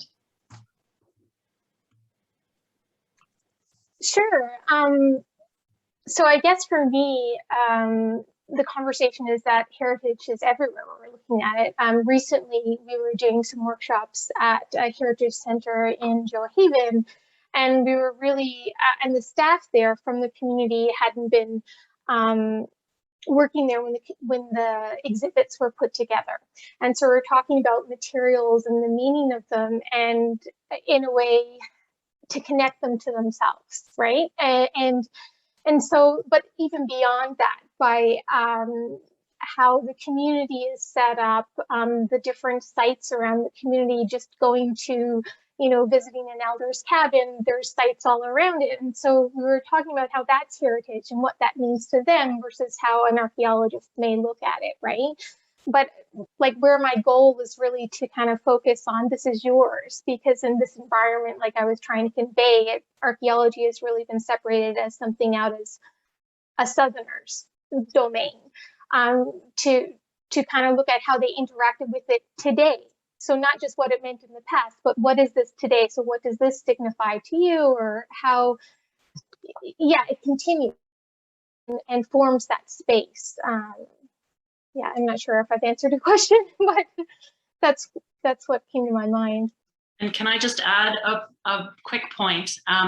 So this paper sort of developed because Leslie and I had been meeting periodically during the pandemic and talking about our work, and particularly talking about teaching a lot, and in these different contexts, but we noticed there was a lot of parallels in terms of our ideas. And so, you know, for me, I was thinking, you know, my students, most of them are going to be living in downtown Toronto or commuting in, you know, they encounter heritage, you know, everywhere. Whether they're taking the time to think about it or not is another question.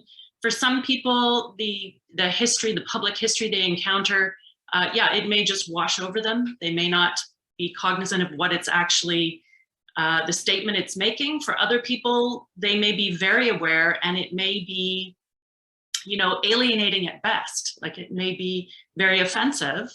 And these are places that in Canada, I think these are questions that we're having in the public discourse. There's a lot of conversation about. And so I felt like actually my introductory archaeology class was a good place for to sort of help students become aware of how prevalent it is, and how, well, you may not think anything of the statue of King George VII as you walk through Queen's Park. Other people will have a very different response to it, and how this is a place for us to talk about, you know, what we want to present as a society, right, as a city for public heritage, and what that tells us about the community we want and the future we want. And so that's sort of the I guess where the parallel, it's a different context, but that's where sort of the emphasis on, I guess, where I saw my students encountering heritage and history in their daily lives. And just to add one more thing there, on what Catherine was saying in terms of public narratives, that was another exercise that we didn't have time to do this when I was there in Johaven last, but what I hope to do in the future is like looking at the plaques. Like, we're in Nunavut, but often a lot of the public narratives are based on the settlers' history. So when the explorers first arrived, so we were trying to place who wrote this, you know, where are you in this, and how does this relate or represent you? What is missing? And that really kind of brought in that, you know, this is the heritage and this is the space to do that. Thank you. I think that point that you ended on was really, really insightful, that kind of time and place and location. And that was one of the things that really struck me about Ava's paper that I found really interesting, is one of those things about getting students to try and take up a positions that they might be uncomfortable with, positions that they're familiar with, and trying to kind of get into that kind of contextual work through positioning themselves in different ways. I wondered whether you felt students who were perhaps a little bit more uncomfortable with the exercise were comfortable by the end. Were there moments that were more familiar and moments where people were like, oh, I don't really want to get involved in this? How did that process work? Oh yeah, well, absolutely. So first of all, not something you do in your first day. Preferably midway, when there is already some kind of group bonding going on. Of course, I know the students by then. Those first rounds really for warming up. I also really emphasize that it's supposed to be fun. But students, what I noticed is that the students who struggled didn't really feel that uncomfortable, especially because there's this first round that is really intense and everybody has to list like common things they see. And the fun thing is that they're not uncomfortable, or they weren't, a bit by the performance, but then I just gave them the easier ones to do, and the people with a lot of theatrical, dramatic expression, I gave the more challenging ones. But because they all rely on things that they can do and things that they know, I didn't have the feeling that any of them felt uncomfortable speaking up as a group. We also, I mean, it's not a classroom. I really made them sit at a round table and created an atmosphere that didn't really look like a classroom. Thank you. And I think unless there are any other questions or points people would like to raise, the chance to get away from the formal screen perhaps and have a 25-minute break and go and do some slow archaeology over the next 25 minutes and pick an object and go and explore it from different perspectives. And I believe we'll come back at 1/2 the hour or on the hour, depending on where you are, so in about 20 minutes. And I think Hannah will pop in the chat feedback if you are going away or leaving us at this point. But just I want to say thank you so much to the speakers for this session. It's been given me so much food for thought, and everybody for sticking to time and to giving us just a fantastic opportunity to see the different really innovative projects that are taking place around teaching archaeology in all sorts of different contexts. So thank you very much to everybody. Thank you so much, and thank you to you, Penny, for being such a brilliant chair and keeping everyone's time as well. Fantastic. Thank you everyone.